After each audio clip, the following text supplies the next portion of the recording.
I'm here with Anna Marie, and I just did her Brazilian keratin treatment, and I'm just going to ask her a couple questions.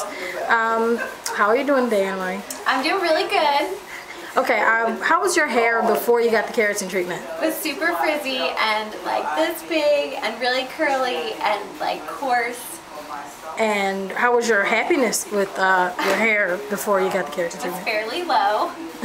And now that you have it, could you describe to the consumers the touch? It feels a lot softer, and it's just really, it just feels a lot more manageable and just not as poofy and, you know, terrible as it used to feel. So your overall happiness with your hair after you received Fantastic. Okay, so I just wanted everybody, could you turn around and just... Yeah.